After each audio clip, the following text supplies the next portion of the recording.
All right, well, just a few minutes after 1 and we've got a packed agenda, so I'm going to go ahead and kick this meeting off while the rest of the team continues to admit people. Just a friendly reminder that if you do see the pop-up to be promoted to panelists, please accept that. It allows you to be able to participate in the meeting today and allows you to freely unmute yourself. So please be sure to accept that. And if you could also do us the favor of adding your organization to your name would help us keep track of attendance tremendously. So really appreciate you guys doing that. On the next slide here, just a few housekeeping items. Reminder that we are recording this meeting and will be posted online.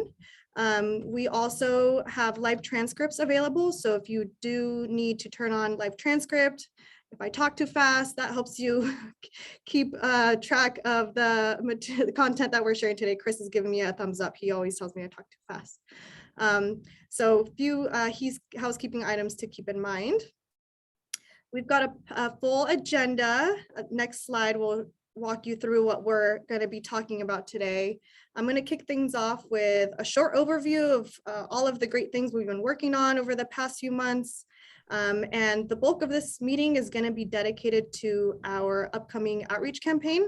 There's a lot of great programs like the Affordable Connectivity Program that we've mentioned a few times, and many others that we want to be raising awareness of. So we're excited to talk about opportunities to collaborate on outreach, what we've got going on to ensure we're advertising and reaching direct households that are underserved today.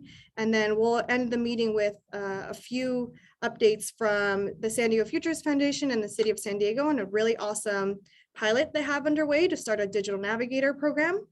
And then the County of LA is going to tell us how they conducted outreach just a few months ago and really are a really great case study on how to conduct really effective outreach. So we're really excited to have them here today. All right, Priscilla, next slide, please. Along the way, feel free to stop us if you have any questions. Raise your hand. If you are in attendee mode and haven't been promoted to panelists, you'll have the ability to raise your hand and that'll allow us to unmute you.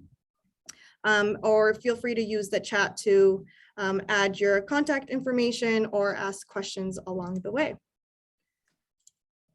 We have quite a few new faces at this task force meeting, so I just want to spend some time going over the work that we've embarked on last year and that really culminated in the development of our regional strategy. So what you're seeing on the screen here is our strategy and action plan that was adopted by the board of directors last December.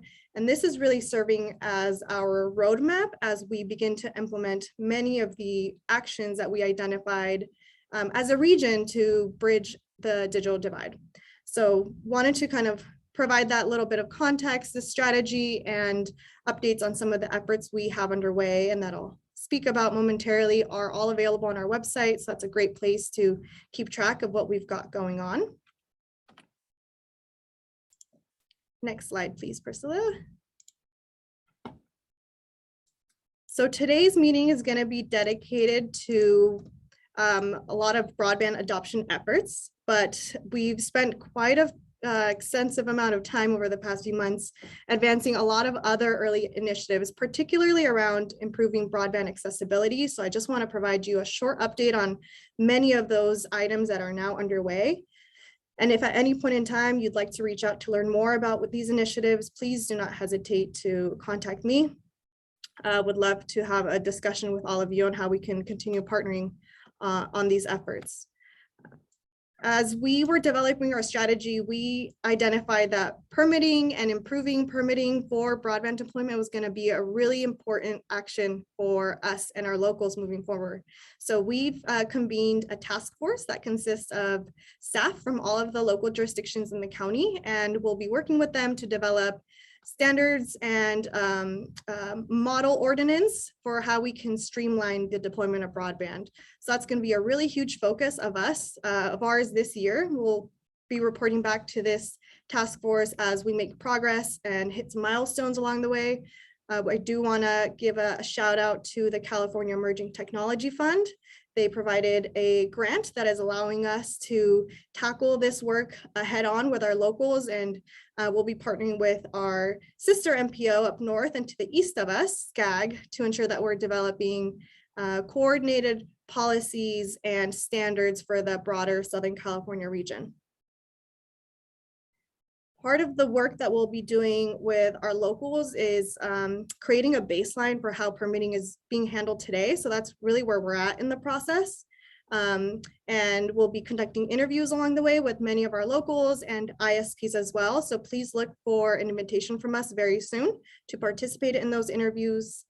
What we hope to tackle with this task force is, as I mentioned, creating a model ordinance and policy framework that cities anywhere in SoCal and in the nation can adopt to really streamline and expedite the deployment of broadband. So that's taking a look at standards around micro trenching, a master encroachment permit, and then creating templates and standards that many cities can readily implement. So we've already done that with templates we created to help our public agencies facilitate leasing or licensing spare conduit that they might have available, and templates around sharing fiber. So those are two examples of standards and templates that we've already created and shared with our task force. But if any of you are interested, want to take a look at those templates, please reach out to us. They are readily available, and we want to make sure we're implementing those and using those as we hope to expand the use of fiber infrastructure and sharing in the region. One of the other policies that we'll be working with our task force is around a dig once policy. So we are going to be, we're making progress now to develop that policy that would essentially codify the installation of fiber as part of SANDAG funded projects. So what that means is that as we're repaving roads, building bikeways, undergrounding, that we are integrating conduit and fiber as part of projects in areas where there are gaps. So that's something that we're really excited about, and was really identified as an early win as part of our strategy and our action plan. Adopting broadband supportive policies like these are going to be a really key strategy for us moving forward, right? As public agencies helping to leverage and maximize the available infrastructure that we have to better utilize this infrastructure and expand broadband service offerings in the region. And so another key effort we have underway is to build a database that would essentially allow all of the public agencies to better manage and inventory available fiber. So this will be really helpful for cities who want to explore how they might be able to share fiber, share conduit with a neighboring city. And that's going to be also a really important part of our master plan, which we've mentioned a few times in past meetings, and will really help us develop an implementation strategy and design a network that would allow all of our public agencies to be connected, support local and regional transportation operations, and then explore how we can use that fiber to provide free internet in public spaces. So those are some of the key access efforts we have underway. Additionally, as a region, we've been reporting to you for some time now on some of the parallel initiatives happening at the state and federal level. So we're continuing to work with Caltrans on the advancement of the middle mile projects, and working with SCAG to develop the partnerships needed to be able to deploy broadband projects in the Southern California region. And we're in the process now of creating that list of shovel-ready projects so that as discretionary funding becomes available, the region is ready to mobilize. Next slide, please. Okay, so there's quite a bit of funding at the state and federal levels that we've talked about a few times. Just as a reminder for new folks on the call, here in the state of California, the Public Utilities Commission is the regulator of internet service providers and telecommunications. And so what that means is that many of the funding programs that have been established through recent legislation are going to be administered by the CPUC. And one of the most significant programs that the PUC manages is the California Advanced Services Fund. And that provides funding to build and expand broadband facilities in underserved areas. This program is established by utilizing a surcharge on revenues that are collected from all of the telecommunications carriers. So they're going to be having a workshop next week on the California Advanced Services Public Program. It's a great opportunity for stakeholders like all of you, us, to participate, listen in, and see how we can collaborate with the PUC on strategies for expanding broadband access. So we highly, highly encourage you to attend. It's a fairly long workshop from 10 a.m. to 2 p.m., but it will be recorded, and we'll be happy to share a summary of the workshop when we attend. That's one item we wanted you to be aware of.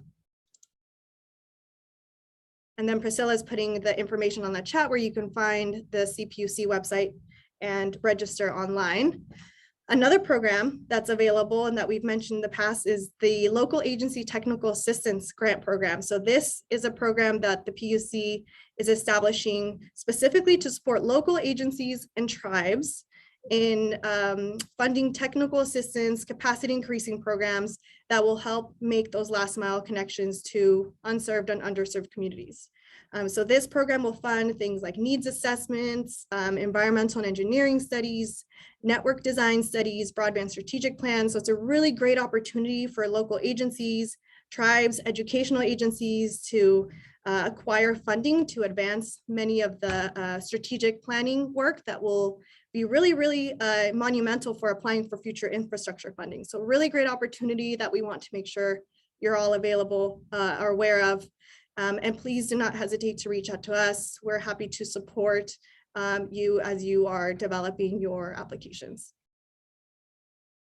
More information on the chat on where you can access program information. They're going to be hosting a few webinars in the coming weeks, so we will be sure to push that information out as soon as it is published.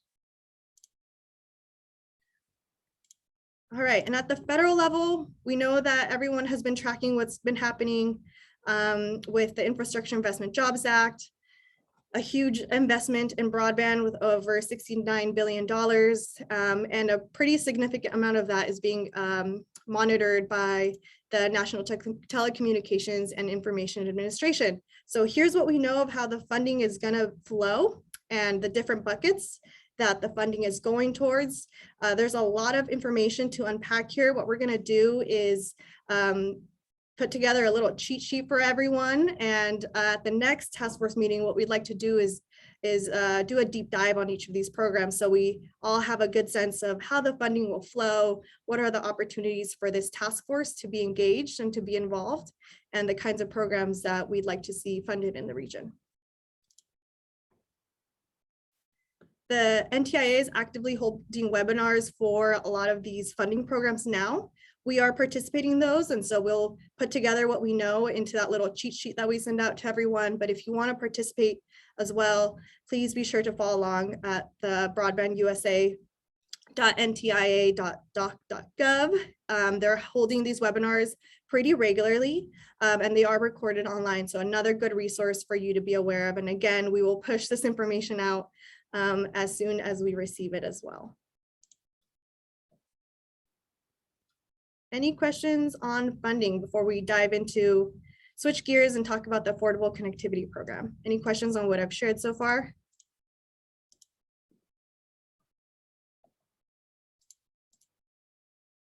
Okay.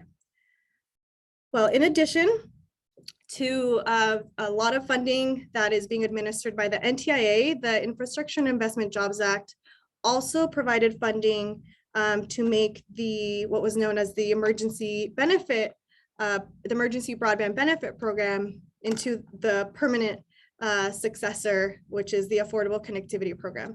So this is a $14 billion program that's now been established by the FCC, and it provides a monthly discount for qualifying households of up to $30 a month. And if you're a household in our tribal lands, that discount rises to up to $75.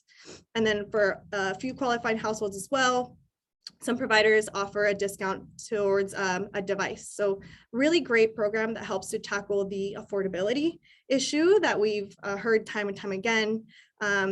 Eligibility for the households varies on a few different requirements.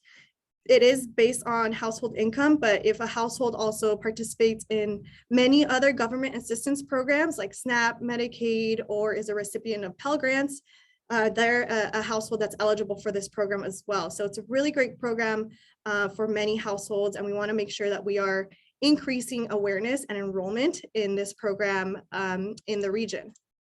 The FCC also recently announced that they're going to be holding a grant program to fund outreach around this program. So as we talk about the outreach efforts we have underway and what we'd like to see happen in the region, be thinking about how we can partner and collaborate with each other to fund and expand this outreach here in the region.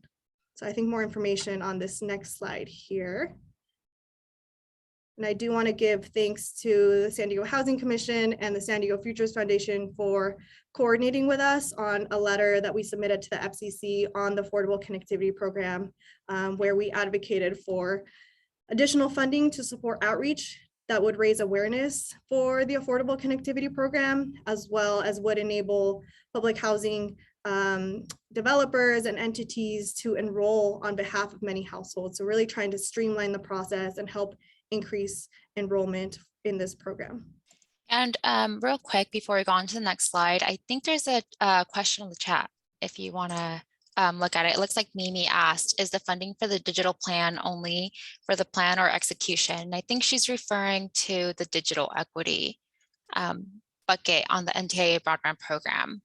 Yeah, so what we know of what this funding today is that there will be, the first phase of funding will be to develop a state equity plan.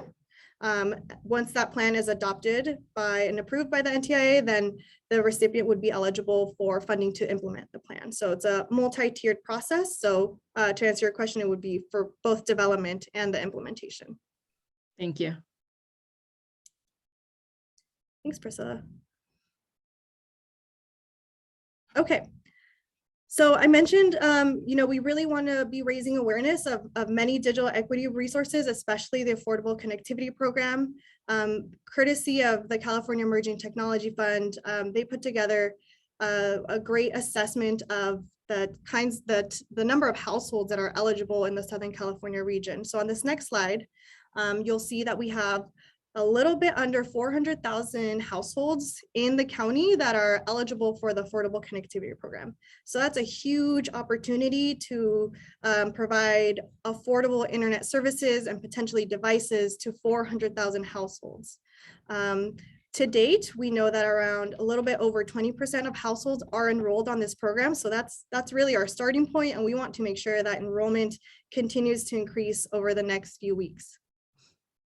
So I'm going to hand it over to Lindsay Hansen to talk about our Get Connected outreach campaign and the work plan we have underway and how we'd like to collaborate with all of you to make sure that we are reaching all of the households that we can and really driving awareness of this program in the county. Thanks, Crystal, and hello, everybody. I know I've met several of you before, but we have some new faces here today, so I just want to take a quick second to introduce myself. My name is Lindsay Hansen, and I'm with the Telecommunications team.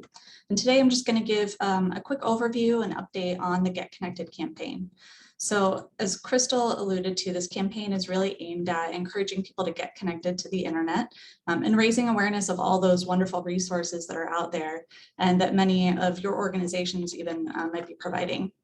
So what you see on this slide here is just a preview. I'll couch that further, an initial preview of campaign messaging. As we put this messaging together, we did take into account lessons learned from previous campaigns in other areas.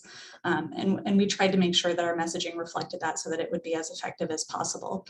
So for instance, we're really trying to avoid jargon to the extent possible that might not be familiar to our audience. So words like broadband, for instance, are very familiar to us. I probably won't even be able to count the number of times we use the word broadband in this meeting, but it's not necessarily familiar to the people that we're trying to reach with this campaign. We do plan to translate these materials into Spanish, Tagalog, Vietnamese, and Arabic. And As you may gather, the primary audience for this effort is people in areas with limited incomes and low broadband adoption rates, and people who may qualify for the FCC's Affordable Connectivity Program. And Crystal mentioned some of those qualifications earlier. So while there are certain areas where we know there's a big need, I do want to emphasize that there are folks in every jurisdiction in our region who could benefit from these resources. So while we're focused on trying to reach people who need this information, it's also important to share this message, in every corner of our region, just as widely as we can. So you'll notice here, the last bullet point on the messaging here, that we're inviting people to call 211 or to visit their resource database to learn how they can find assistance and learn more about these resources to get connected. We are super excited to be partnering with 211 on this effort. I can't state enough how grateful we are for their willingness to just jump in and help us. So with that, I would like to hand it off to 211 to share a few slides and say a few words, and then I'll come back on and talk a little more about the campaign. Thank you. My name is Jessica Peter. I am at 211 San Diego. I have a few other staff that are joining this call, so at any point I may ask them to jump in if there are questions. But yes, we are more than happy. This is our role. That is what we do. I think that is part of why 211 was originally created. Can we go to the next slide, please? So back in 2000, the Federal Communications Commission set aside the 211 dialing code nationally for people to be able to access community information and referral services through a single point of access through an easy to remember 3-digit dialing code. And here in San Diego County, we operate the 211, and there are statewide, I think we cover about 96% of the state, but locally we cover San Diego County. We also cover Imperial County. But essentially is meant to be a way to streamline access, to make it easy, and for people that don't have access to a computer to be able to search things, even though that creates its own issues in accessing things. We are that place. So of course, we were happy to step in. We are glad you thought of reaching out to us, and we are so happy to be here. So thank you for including us. Next slide. So, okay, you can go ahead through to the next slide. I gave an extreme number of slides for this originally. So people access 211 in a number of ways. They can chat us, they can email us, they can call us, text. And anytime that they're accessing 211, they're either accessing the website or they're calling us. For this marketing campaign specifically, people are going to be calling us because if they don't have access to a computer or the internet or the mobile phone, that's the easiest way to get connected to these programs. When they get in touch with us, we're going to, just so you get a sense of the experience they have, we use a cloud-based telephony solution to create a really optimal customer experience. So especially if there is a wait time or anything, people can select to get a call back, and we'll be able to, they'll hold their place in line, we'll be able to reach them. We have a searchable online database that you can access through 211sandiego.org, and you can conduct a search there by using different keywords. You can use zip code. You'll see a map of where resources are. And it's important to know that all of our resources are, one, they're vetted to make sure that they're safe and reliable. So we have certain inclusion criteria that we use to base whether or not we can include a service in our system or in our database. But we also apply a 211 taxonomy, and that is a national taxonomy that basically allows for a standardized index of categories that we use to apply to our services. Quick example is if we label something as a utility discount service, we can also label that utility discount service as an internet discount service. So we're able to pull a list of all the resources that have certain taxonomies. So you can go to, okay, that's perfect. So 211 information and referral services are 24/7, 365 days a year. So we are available. We are always a live answer 24 hours a day if somebody calls 211. We are available in more than 200 languages. When they call in, people can access us in English or Spanish, and we have bilingual agents, but we also offer an option to use a teleinterpreter if we don't offer that language, and that is at no cost to the people calling 211. And right now we have over 380 staff answering our calls. So at any given time, this more than doubled during COVID. So That's where we're at now. And our database has more than 6,000 services. You can go on to the next slide. Just to give you a quick sense, we offer safety net programs. That's one of our more internal referrals, just to give you a sense of who 211 is. So when you call 211, you can access our information and referrals, but we may also have other opportunities for people to connect. So internally, we may schedule an appointment for somebody to get a CalFresh application completed for them over the phone. We do all of that application assistance. We also can outreach to the community and let them know whether or not they may be eligible for the California Earned Income Tax Credit or the National Earned Income Tax Credit. We schedule them appointments for free tax preparation sites at VITA sites, Voluntary Income Tax Assistance. So we have a lot of different options. They call 211. It's not just information and referral, but there's this whole there are a lot of opportunities within 211 and externally with our partners to get connected to different programs. We've also been doing the rental assistance applications, especially during the time of the pandemic. Okay, next slide.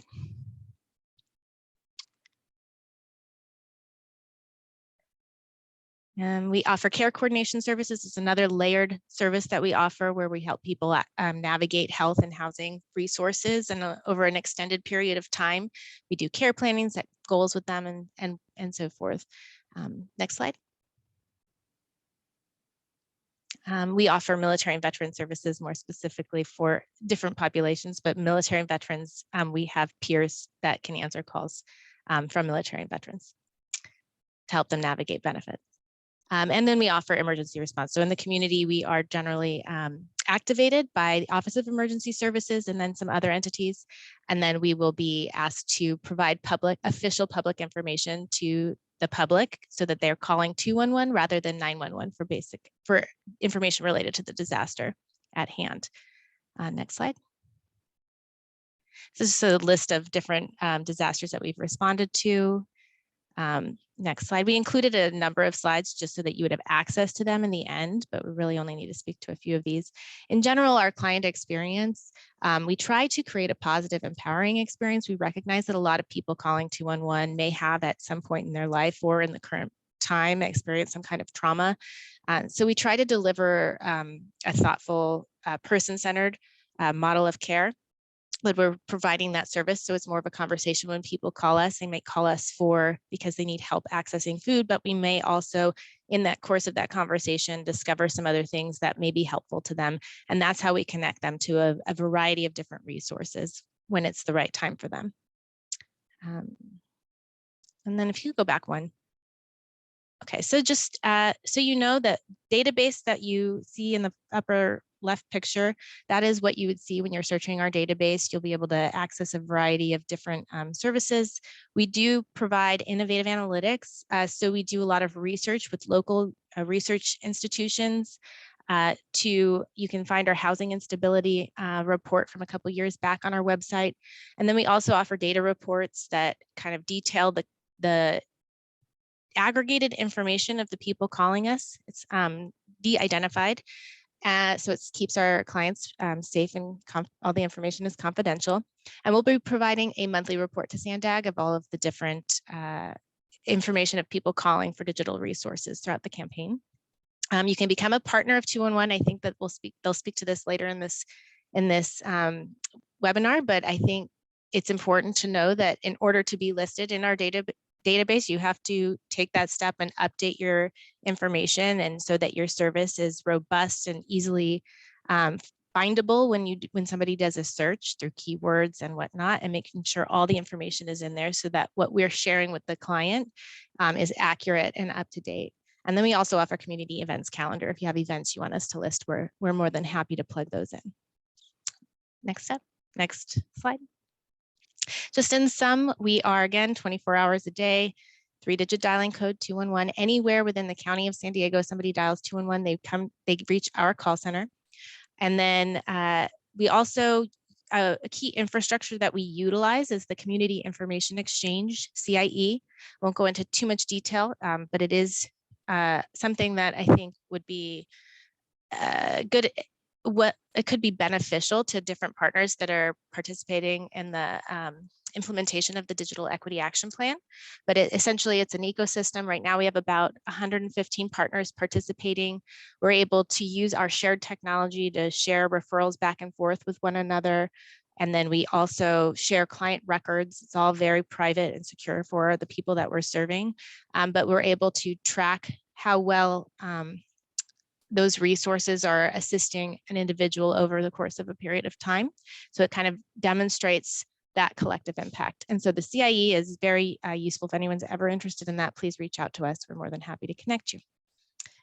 Jessica, I may, for purposes of time, I may just jump all ahead done. to the, okay, perfect. I think that was the last. Oh, Awesome. yeah, I forgot. This is the longer one. So yeah, this is the end. No worries. We'll send this out though, so that everyone has access to the slides and can find more information on who 211 is and all of the great services they provide. We are, I will reiterate what Lindsay said, super excited to be working with 211 on this partner, on this outreach effort.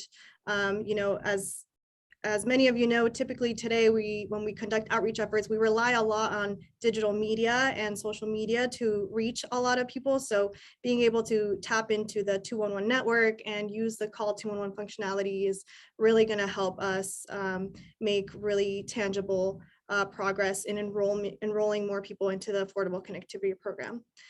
But among and beyond the Affordable Connectivity Program, we want to make sure we're spreading awareness of many other resources in the region. So if you are an organization that provides a resource to the community, training on digital literacy, or provides affordable devices to community members in need, or if you have a library that provides a Wi-Fi or laptops available to the community, these are the kinds of services that we want to make sure are reflected and updated on 211's portal. So please let us know if you are an organization that is providing these resources, so we can reach out to you and give you instructions on enrolling in the 211 portal.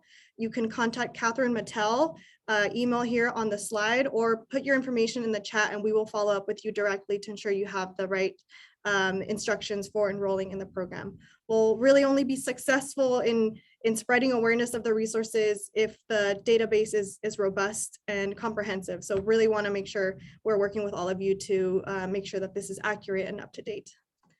Sam, do you have a question? I just wanted to say that we at the City of Oceanside, our library just became a CIE partner. So if any other municipalities are interested in figuring out how city government, either in the library space or in the community center space, your rec centers, resource centers, can better integrate into that network and be able to provide those kind of high quality hot referrals, we would let us, I mean, talk to 211 first, obviously, but if you want the scoop on like how it's actually working out, please contact us in Oceanside. That's all. Thanks. Thanks, Sam. Tim, you have your hand up? Yeah, at the beginning of the presentation, you said that you cover San Diego and Imperial County. Is that correct? With the 211? Yes, that is correct. We operate in both counties. Oh, that's great to hear. Thank you very much. So Tim, we want to make sure we have all of the ISPs and organizations that serve the Imperial Valley also reflected in this database as well. So maybe we can touch base with you after on ensuring how we make sure people are enrolled here. Absolutely. Ella Saunders on the call with me also, so we'll work on that together. Thanks. Awesome. Okay, I'm going to hand it back to Lindsay, who's going to go over our two main tactics for conducting outreach through this campaign. Thank you. Thanks, Crystal.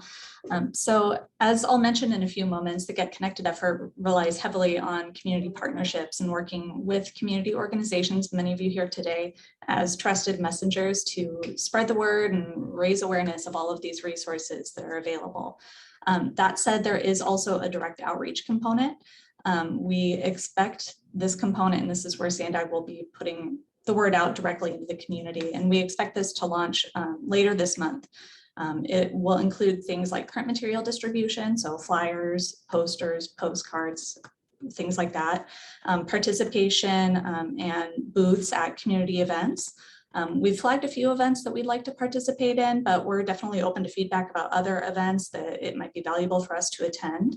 So I've actually got a discussion question that I'll get to just in a moment, but maybe get your wheels turning now, and I'm hoping that you'll be ready to chat more about community events here in just a minute. But before we get there, direct mail is another tactic for the direct outreach. It's going to be so critical, especially in those rural areas where we know broadband adoption is a challenge, but traditional outreach and advertising tactics are really limited or sometimes ineffective. And finally, we're exploring paid advertising like placements in hyperlocal print publications, small scale out of home advertising, think like transit shelter ads, and things like that. And if you can go to the next slide. So I have a couple more slides, but I just want to pause here quickly and ask a couple of quick discussion questions. So there's a couple of questions up here on the screen, and let's just go ahead and start with the first one that I alluded to just a minute ago. And that is, does your organization have any events coming up that we should consider attending? So we're already looking into a few events, and I'll name those off here for reference. The City Heights Farmers Market, the Fancy Teen Girls Expo. It's something that's held in collaboration with Detour. And it's an expo that helps girls explore careers and academic interests in science, tech, education, arts, and math. That's later this month. The Sweetwater Union High School District Parent Symposium Resource Fair happening in May. Thrive Women Growth and Business in National City in mid-May. The Chula Vista Community Collaboratives Partner Meeting in June. So with that said, feel free to use the chat, but I would also love to hear your voices if anybody knows of other community events that might be coming up. Feel free to raise your hand or just unmute and speak up. This is usually around the time where we see a lot of Bike to Work Day, Earth Day community events. So those are really the kinds of events we want to make sure we are tracking so that we can make sure that we have collateral and material at all of these events. So really anything, the worlds of events that comes to mind, please let us know. We are, if you've been paying attention to some of the other efforts that Sandag has been involved with, we are launching a youth opportunity pass program, which is providing free transit passes to youth under 18. And so exploring how we can collaborate with that outreach program as well to make sure that we are reaching many households. But I just want to stop here and see if there's any other events, outreach efforts that many of your organizations are working on that we can partner on or collaborate on. And I do see a couple in the chat. Mana de San Diego Latina Success Conference, absolutely. I should also mention, I know this sounds like it's happening in the fall. Everything that we're talking about right now is sort of over the next 6 weeks or so, but I do anticipate sort of a phase 2 of this effort around back to school timeframe. So potentially another push in the fall. And then the Casa Familiar 5K walk in San Isidro, that's perfect. The Computers to Kids device giveaway, wonderful. Yes, and I did not mention Earth Day Fair at Balboa Park, but we will have a presence there with some other Sandag events, and so we'll be sharing materials at that event as well. USA and Arabic TV. These are great. Well, if you think of anything else, oh, sorry, Barry, go ahead. There's a monthly health fair that goes on in Jackie Robinson Y. And if we think of any other ones, Lindsay, should we just get in touch with you or go through Crystal, or does it matter? Either one of you guys? So actually, if you can reach out to Catherine Mattel there, her email address is just up on the screen. And she's helping us quite well. Coordinate all these. Yeah. Okay, good. Thank you. Of course. Thank you. Alberto? Yeah, I don't know if you had this in your calendar, but the Union of Pan-Asian Communities is having their Taste of Culture event on the 18th of May. So that might be a good community place that you can, Sandag can set up on. That's great. Thank you. And we'll send out a summary of this meeting along with this PowerPoint deck. So if you think of anything else, please do not hesitate to let us know. So I'm going to move us on to the next question here. I'm just as a reminder, so we are planning to translate materials into Spanish, Vietnamese, Tagalog, and Arabic. But I wanted to open it up if there are other languages that we should be considering translating materials into. We want to make sure that this information is easily available for the people that need it. So opening that up, if you want to take some time to think about it and get back to myself or Catherine, that's fine too.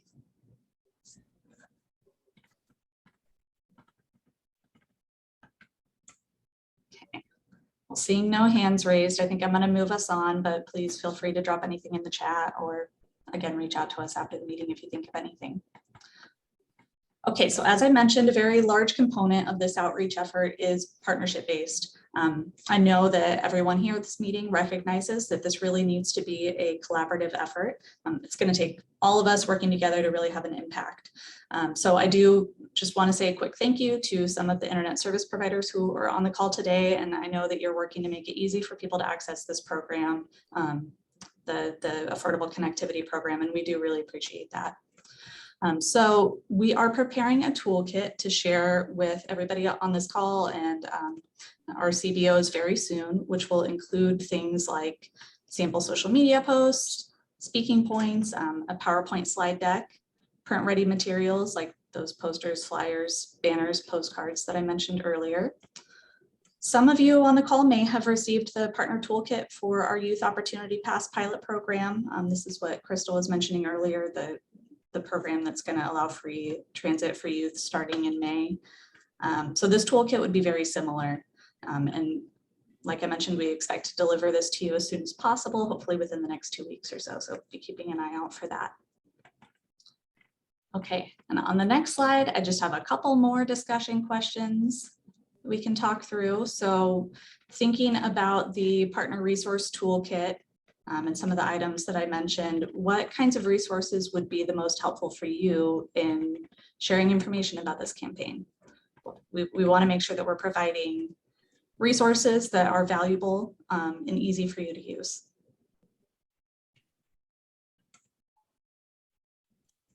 And maybe sorry, Terry, I'll pick on you because I know you have to leave in a few minutes, but you know, how can we work with the County Office of Education and any other educational institutions that are on the call to make sure that these materials, these programs are reaching the households that we want to need? You have a really good pulse on the households, parents, kids that you work with on a daily basis, and really hoping that we can work collaboratively to, you know, integrate this into efforts that you're already doing. So I'll stop here and see if maybe any of our educational partners want to get the discussion going.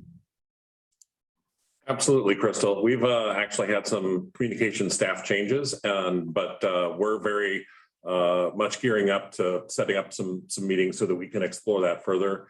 We quite simply have a wide array of mediums and modalities that we could connect with the 500,000 plus students across the county in the K-12 system. So yes, we just need to get our ducks in a row on this end and get connected with people like you and Lindsay and the others to make sure that we can piggyback on what you're doing, and also what pathways we might set up as far as pipelining that information to our schools, school districts, or charter schools.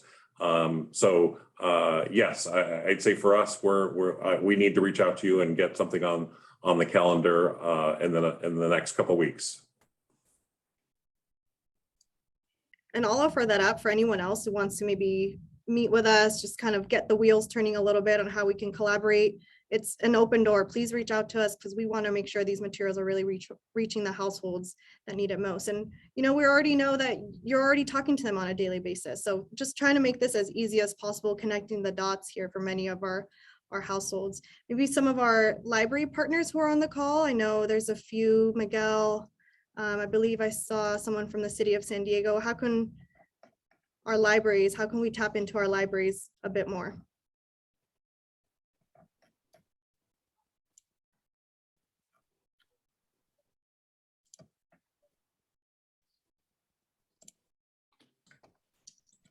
Crystal, do we have anyone from Unified School District involved with this outreach to hit the classrooms and the schools, and have we spoken with them? We have spoken with the San Diego Unified School District. I'm not sure if they're on the call now. I'm not seeing them. But that's definitely a group that we will be sending our partner toolkit to. Okay. Barry, do you have any contacts with some of the schools you work with? Yeah, see, I'm thinking you know, like everything else, I'm not sure of how high of a priority this is going to be on the Unified School District's board of policies, and may not get the attention. That's a generalization, I understand, but they've got a lot of stuff going on. And I work with them quite a bit, and their response time is not the best because they're so busy and they're understaffed, right? So if there are nonprofits that have some sort of relationship with schools in our specific geographic areas, we might be able to get the information out through that way. I'm thinking specifically for me, Gompers, Lincoln, and I know, and probably O'Farrell, some of those schools, because, you know, Unified is that they're treading, you know, they're treading water. So that's why I'm a little bit, let's put a little plan B in there, not instead of, but in addition to, right? That's what worked with the Compass cards, right? Yeah. We came in, and I know locally, and we gave them, so by the time Unified started, we had most of the schools over here covered. So, and that's just like putting a little bit of insurance on it to make sure the information gets through in a timely basis. And sometimes at all. Yeah. So. Good. Love that. And if we can get some of the specific schools on board, and then, you know, the school district signs on later, that extra Exactly. message saturation is not going to hurt anything. So Absolutely. So I'll probably be contacting one of you guys. Yeah, that sounds great. With specifics, and that'd be for Gompers, and let's just do Gompers and Lincoln for now. Okay, and then and there's Morris and Crawford and other schools. So What about some of our ISPs that are on? I think I see a few of you on, but I know, I mean, enrollment via the Affordable Connectivity Program really goes through all of you. So how can we work with you to ensure that the messaging that we've created, the toolkits and resources that we've put together are augmenting everything that you're doing and helping us to really drive enrollment in the county up? And if it's of interest, perhaps maybe at our next task force meeting, we can check in with everyone and see how ACP enrollment is going, and what are the strategies that are working well for our ISP partners.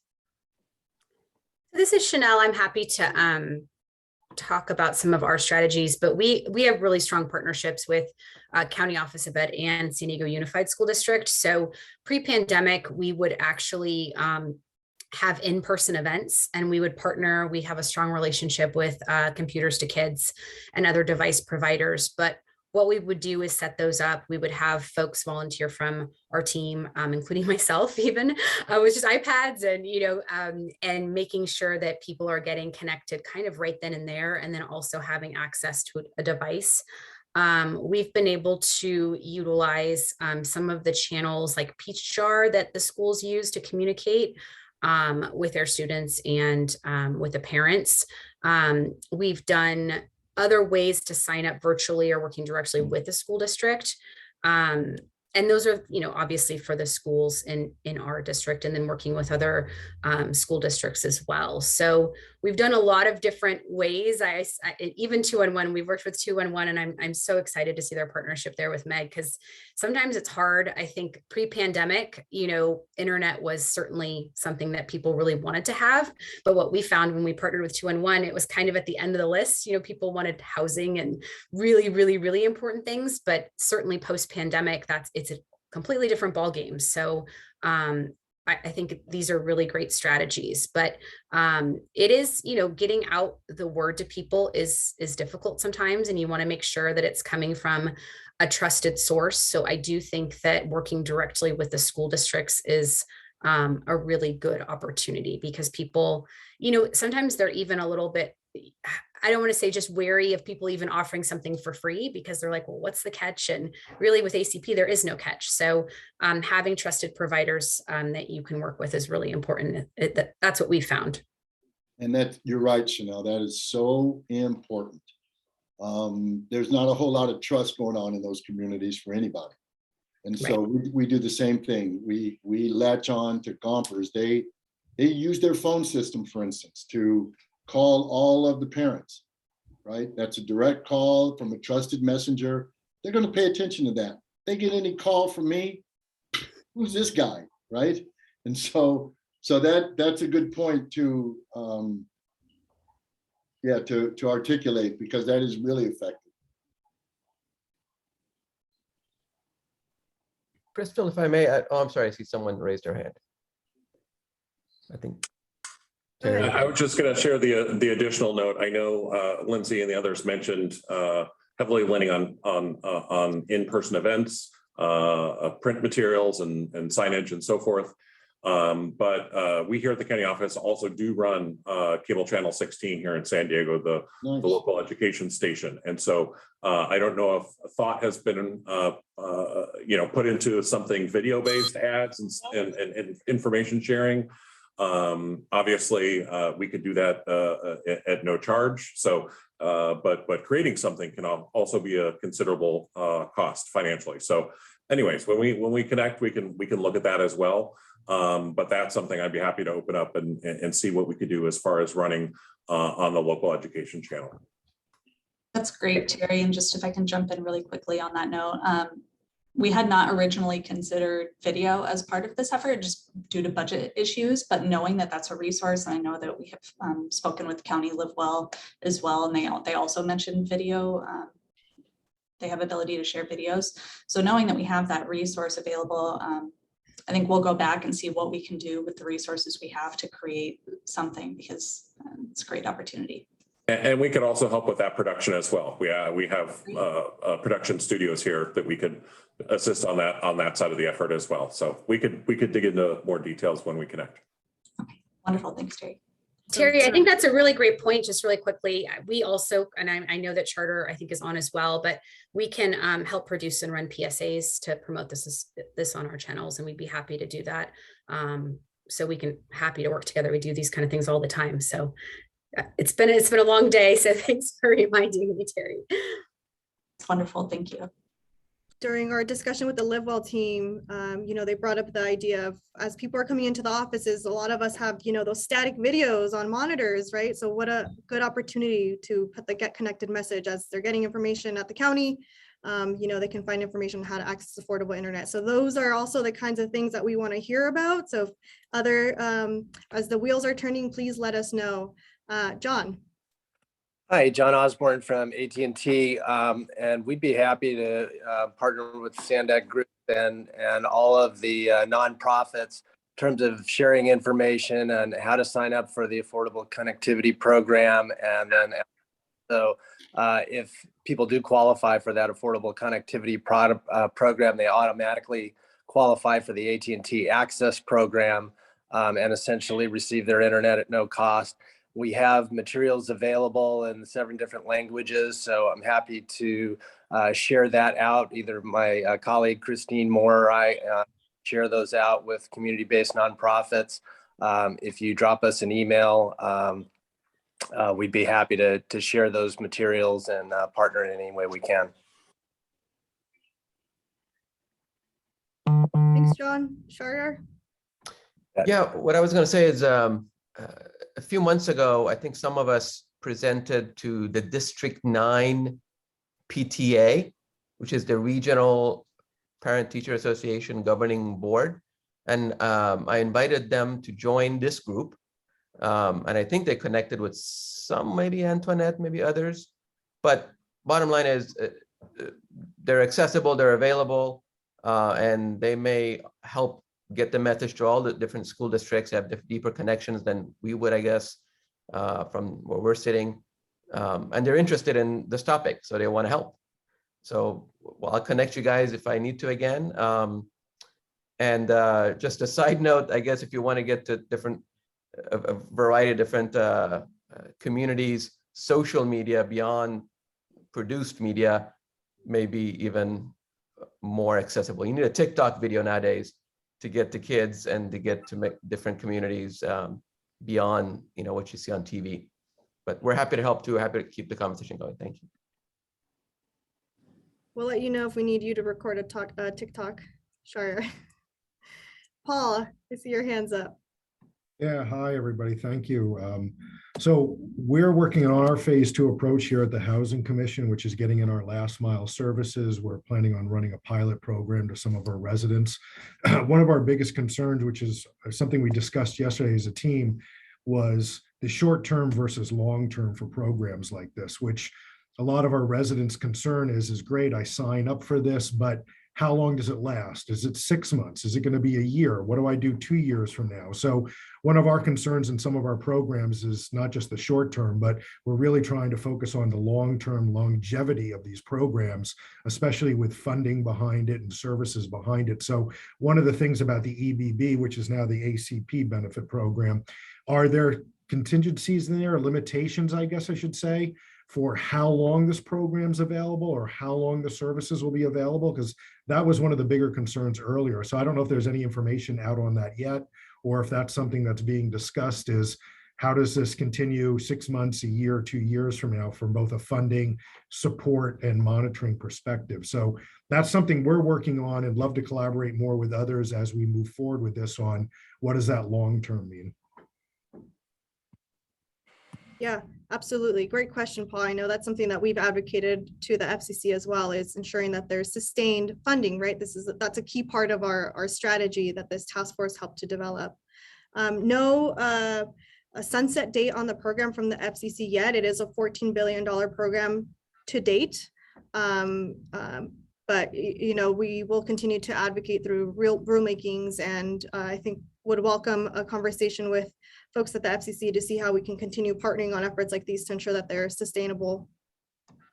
Yeah, thanks, Crystal. Because one of the things we're looking at now is we've been managing the Housing Stability Assistance Program, or rental assistance, and funds are running out. We're actually looking at closing out the program. No more applicants are coming in, and we're looking at finalizing that program by December. So I think the same concerns are going to be coming up as sort of, this is great, what happens when the program ends? Do I go back to paying full price?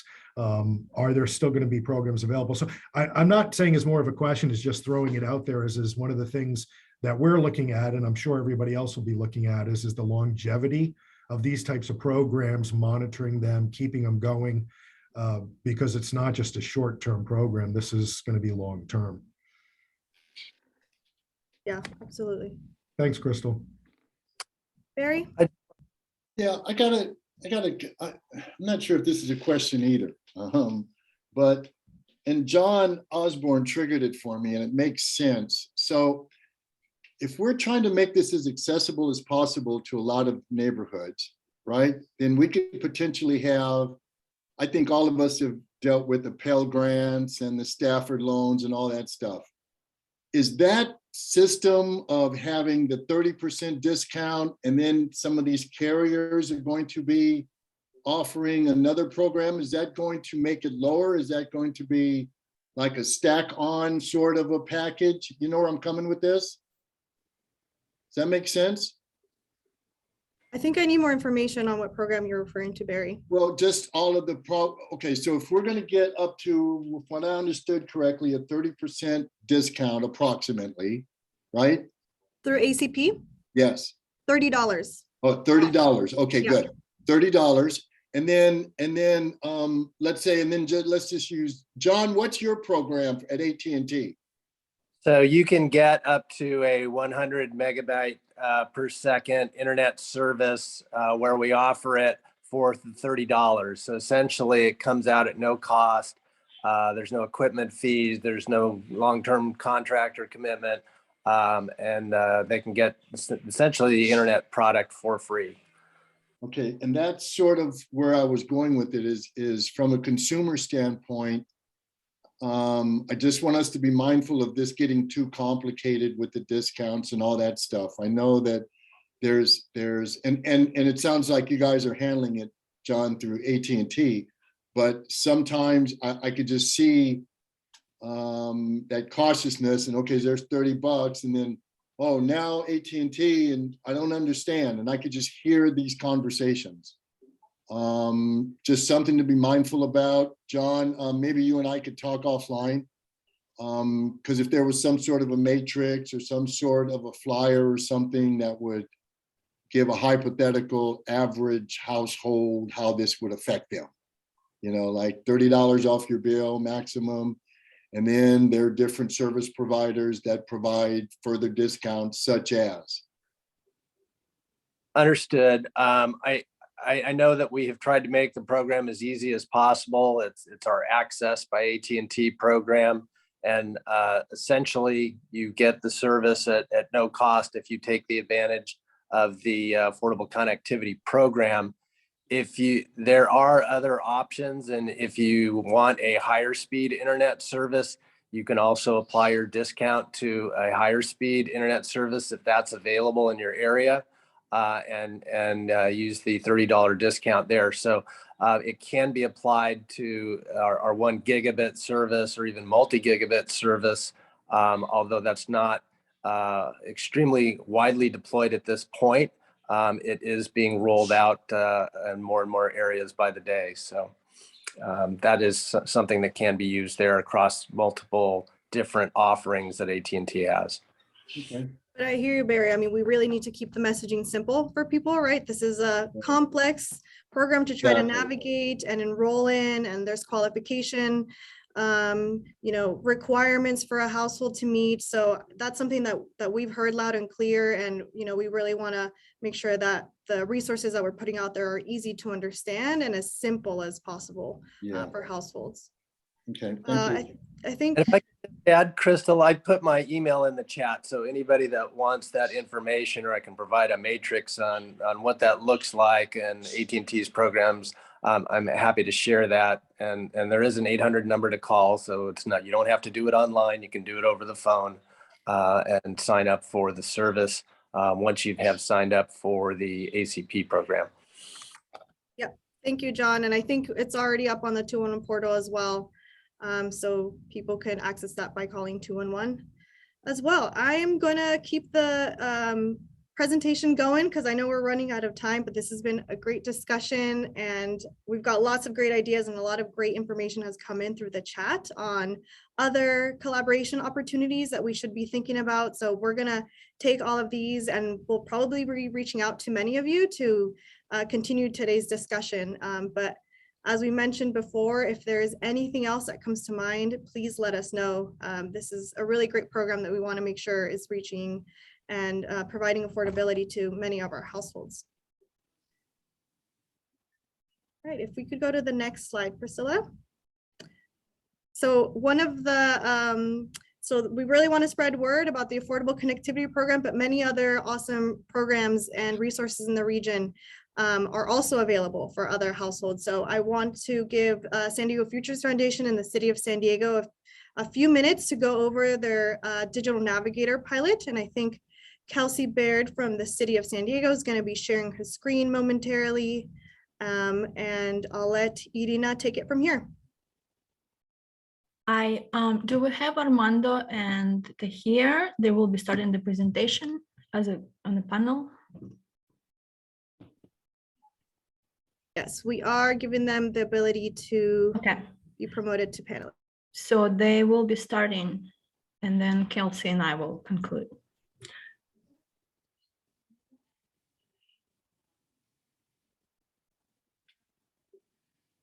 Okay, so hello everyone. Me and Tahia are gonna present ourselves. So my name is Armando Haro and I'm working as a digital navigator with the City of San Diego.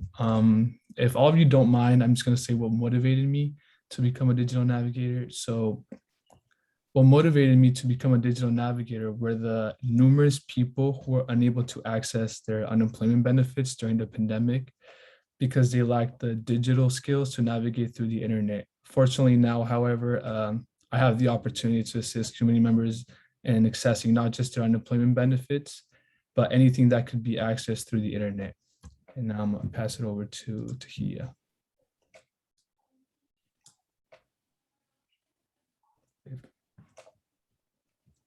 If she's on. Tahia, are you on?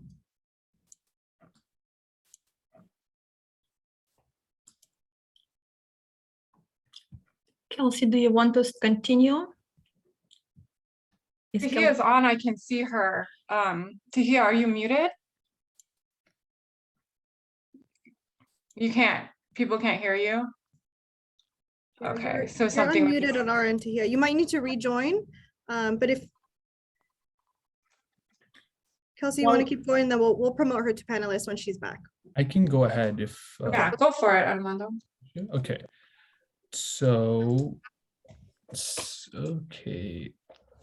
So the digital navigators created this presentation, and we're excited to share this with you all. So today we'll talk about the program development, design, and partnerships. It is part of the San Diego Access for All, the city's digital equity initiative housed in the Department of IT, and the program is co-led by the San Diego Futures Foundation. Next, please. So why is it so important? So during the rise of COVID-19 lockdown, organizations in San Diego reported they struggled to support their clients, gain and manage access to technological needs. This includes getting affordable internet, navigating online, government applications like paycheck protection and rental assistance, and having enough computers. It became evident for a program like this to exist. Luckily, the National Digital Inclusion Alliance, a nonprofit whose mission is to advocate digital equity, created the Digital Navigator model to address this type of need. We have spent over a year collaboratively adapting their framework with our partner organizations. Next, please. Okay, and Tahia is back. Tahia, do you want to try talking? Okay, so we'll just keep it with Armando. Okay, so who are we? So digital navigators are trusted guides who assist residents in getting connected to the internet, digital devices, and other digital inclusion resources. There are currently 11 digital navigators funded through the Human Resources Department's internship program and San Diego Workforce Partnership. We come from diverse backgrounds and bring in many skills like lived experiences, intercultural competence, fluency in 8 languages, and technical knowledge. We have been undergoing extensive training, not just in providing hands-on support, but also in national and local policy, structural racism, digital redlining, and data to understand need and assets, and on San Diego's unique landscape and community-based partners. Next, please. And now I'll be talking about what we do. So digital navigators are placed on sites at libraries and rec centers in digital equity priority areas, and will also be reachable through a toll-free hotline where people can be triaged based on language preferences and also get more in-depth tech support. During the appointment, we will conduct a very quick intake and then a skills assessment to understand a person's goals and confidence levels. Then we'll help them work towards their goals. For example, a telehealth appointment and assist in checking out a hotspot to meet immediate need, and also help them enroll in the federal Affordable Connectivity Program for a monthly internet subsidy. Then we will work through how to use video conferencing. If there's other support beyond our scope, we can refer clients to the right organization using 211's database. Next, please. This program has been designed through a collaborative code development process made up of 10 organizations bringing frontline expertise. A leadership team has been meeting as a working group to develop systems and processes so that the program works across organizations and can eventually be scaled at a regional level to bring in more local government and cross-sector partners. We are grateful to the hard work of our partners who have led this effort. They can be seen on this slide. We also welcome other local municipalities to join us, and we are working on building out a sustainable model for doing so. A recent example of our collaboration work was partnering on the city in the San Diego Promise Zone's Virtual Youth Career Expo in March with over 200 attendees. We worked together to set up connectivity hubs at Malcolm X Library, Sherman Heights Community Center, and Park de la Cruz Rec Center to support residents with accessing the fair. Libraries had outreach teams for library cards, hotspot, and Chromebook checkout, and all attendees had a chance to apply for a no-cost laptops shipped directly to residents, thanks to Computers to Kids.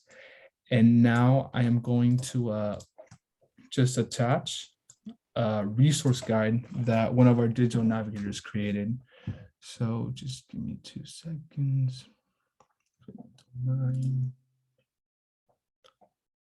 Okay, so. We can hand it over to Irina while you do that, Armando. Perfect. Okay, so San Diego, okay, this is Irina with San Diego Futures Foundation. So we will be administering a toll-free hotline that will operate Monday through Saturday, business hours and some evening hours. So the lead digital navigator will take incoming calls and fill a quick intake form with the client, with the contact information, preferred language, and device being used.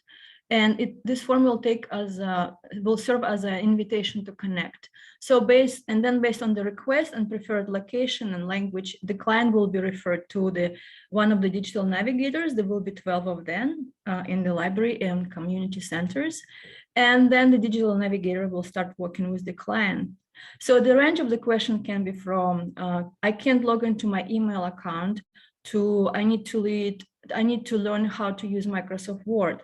So if a digital navigator feels that the client might need more assistance, they offer a skill assessment form with more specific questions and demographic information. For example, how do you access the internet, or comfort level using the technology on a daily basis? How do you use technology? Connect with family, friends, connect with community resources, job search, telehealth, banking, education, etc. And so based on the skill assessment, the digital navigator will refer the client to the program. So we created a client relationship system where the progress can be tracked, and this information goes to the case management folder, and digital navigators will fill out the information about the progress in our case management record tracker. So in addition, we partnered with 211 service. So they will be listing digital navigator program in their referral database. And on another hand, we will be using 211 database as search engine. But overall, the digital navigators, they will have at their fingertip quick links to the computer refurbishing program, based on the zip code, link to affordable connectivity program, internet service providers based on the zip and such, and also free digital literacy resources, self-paced on internet or in person. So, and at the end, when we close in the case, we'll offer exit survey. So digital navigators will try to reach out with the questions, the clients, like were you able to accomplish digital literacy skills, or what type of device you're currently using, or what type of help did you receive? So Kelsey, I'll pass it to you. Yeah, thank you so much, Irina. So that's the end of our presentation, and we really want to thank SANDAG, and we really want to thank all of our partner organizations. Paul from the Housing Commission is on, and I want to thank him, especially for all of his work on this. So thank you. And we'll be sure to send out this slide deck as well as the resource guide that was posted in the chat to everyone. Sam, I see you have your hand up. Again, yes, thank you. Really quickly, question for Irina and whomever else. How does the actual digital navigator interaction work? Is that something that is handled in person by appointment? Is that like Yeah, I guess that's the question. What does it actually look like? I can answer. Yes, so it will be based like during intake call. Most likely the people will want to have in person. So we'll refer them to, based on their location, refer them to digital navigation, what is the closest location. And we'll have a schedule of these 12 digital navigators. So if they're available, this will tell them this person works at this certain hours and this library location, and they can come in person. Or if it's something quick, it can be also be online through the phone, some sharing the links and information. So it can handle both in person or on the phone. Yeah, and just to add, this was designed because our librarians, for example, were being inundated with a lot of technical questions when people were coming in, and they wanted to offer deeper support. And so we'll have digital navigators on site. We're starting with a few library branches. And so librarians will be able to, refer people directly to the digital navigator for deeper support when they walk in. Wonderful. Thank you guys so much. Yeah, absolutely. Really great program that's part of a broader national effort around digital navigators. So really excited that this is happening here locally. Alberto, I see you have your hand up, but I might direct you to pop your question in the chat so we can have Selwyn from the County of LA give us a quick overview of a recent outreach effort they had with what was previously the Emergency Broadband Benefit Program. So Selwyn, I'll hand it over to you. I think you can share your screen if you need to as well. All right, I'd like to share my screen. Thank you for this opportunity. I'll do an abbreviated version just in the interest of time. Okay. Please. There we go. All right, so let's move right along. This first slide is really just a map of the County of Los Angeles. In Los Angeles, based off US Census data, there are about, well over 365,000 households that lack internet service. You will notice on this map, there's different shaded colored areas. The burgundy or the magenta colored areas are areas within the county where 20% or more of the households meet this category of lacking internet access. And we call those the digital divide target areas. You'll notice a blue outline around those areas, and you'll see this reflected in the subsequent maps. The map to the left, you'll see the blue outline areas of those digital divide target areas where 20% or more of the households lack internet service. This first map reflects the average median annual household income. The red are households that have an annual income less than $50,000 a year. This is based on census tract data, and as you can see, they overlap where the digital divide target areas are.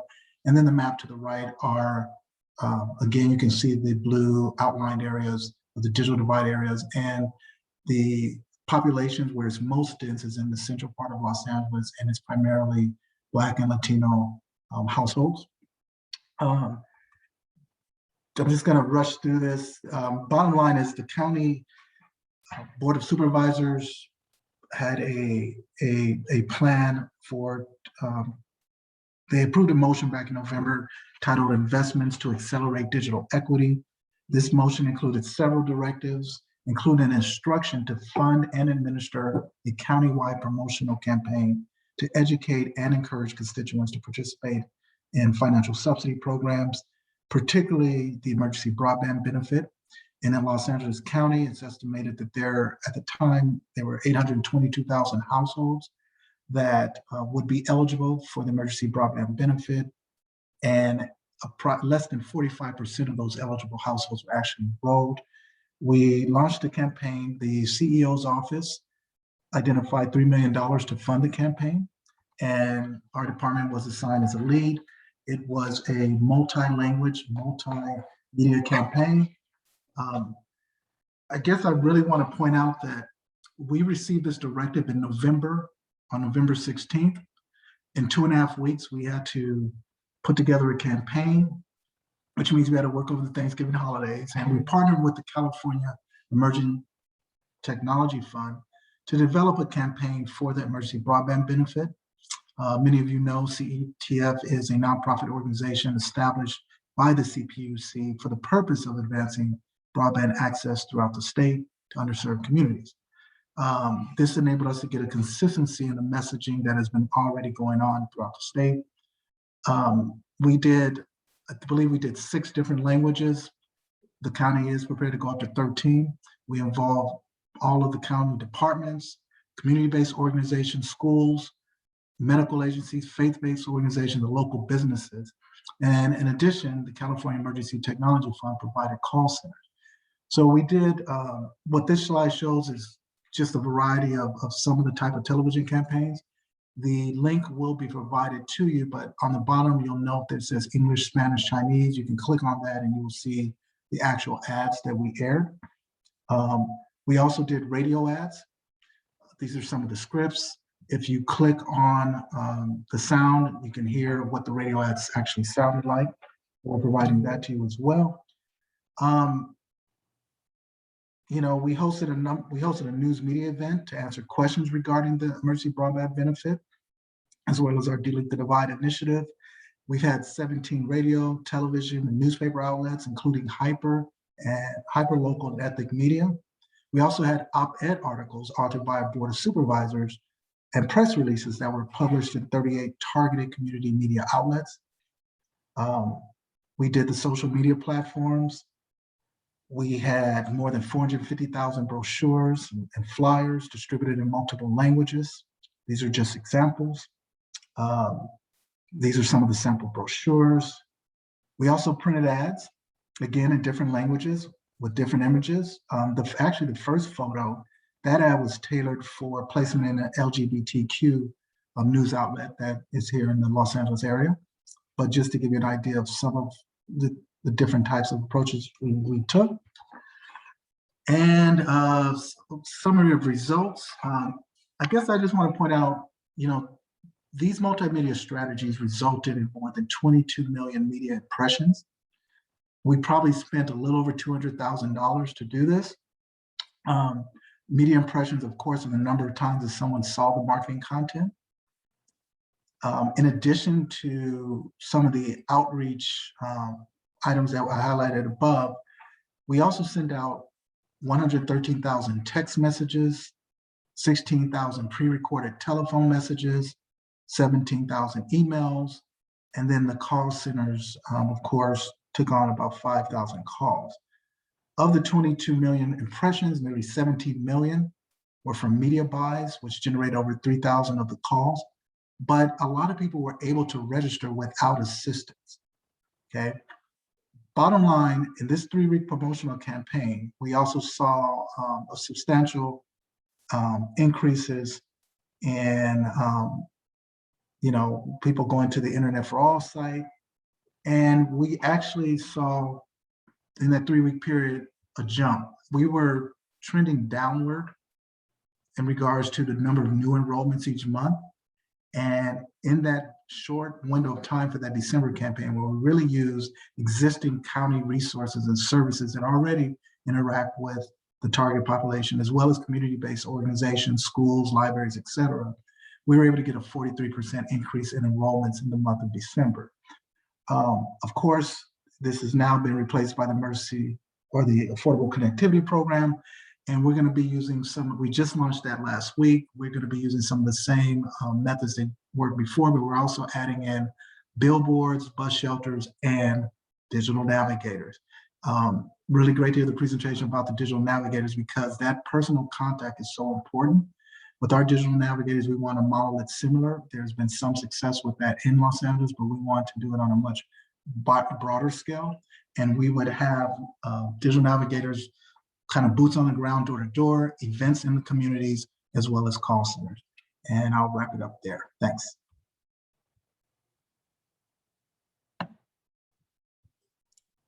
Thank you, Selwyn. Really, really impressive how quickly the County of LA was able to turn around and launch this comprehensive outreach effort in just about 2 weeks or so. So really thankful that you had time to come and share what worked in the County of LA. We've certainly been paying attention and trying to model our outreach effort against what worked really well for all of you. So really great and thankful that you were able to be here today. And perhaps we can have our digital navigator pilots share lessons learned and share with one another what's working well in the county, what's working down here, and see how we can continue making improvements to all of the great digital equity efforts that we're all working on. Any questions for either Selwyn, or we have 3 minutes left, lingering questions to the city, for the city of San Diego on their digital navigator program? I do have a question for Selwyn. If you could, there was that last slide that you put up with the graph showing the increase in participation that you experienced for that 3 or 4 week time frame. So earlier on in that graph, there was a drastic decrease too. What caused that? So what we found in Los Angeles, there were surveys that were done by different organizations within Los Angeles, and they found there was a lack of awareness. Most people were becoming aware through communications from their children in schools. But outside of that, there are so many people who don't have family members in school, and they just were not aware of it. So we understand the federal government is considering more investments in the outreach efforts. But in Los Angeles, we just felt there was just such a tremendous need. We just decided to invest ourselves and move forward. So. Okay. All right. Thank you.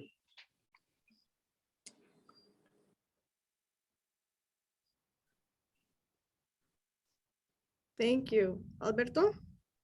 Yeah, so my question to Mr. Holland. So the project was about $3 million and you did different aspects of it, right? So this was like ethnic media, in-person navigators, right? So similar to what the city of San Diego was doing in their pilot program. Is that pretty much correct? So the $3 million is really to help us get the ACP word out. We spent a little over $200,000 for that 3-week campaign. Oh, okay. And so it was really leveraging all the community resources because so many people want to help in this effort. The $3 million, about half of that we intend to invest in digital navigators. And we intend to run the ACP campaign. We're trying to get to a 75% enrollment rate with the Los Angeles County.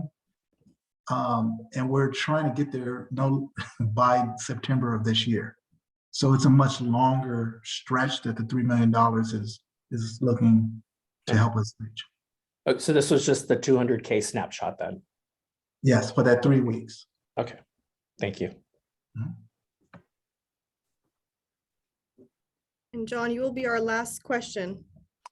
Okay, so just a comment, Crystal, I sent you a presentation deck on the Access by AT&T program and the Affordable Connectivity program and how people can sign up for that. So you feel free to share that with the attendees or invitees to this meeting.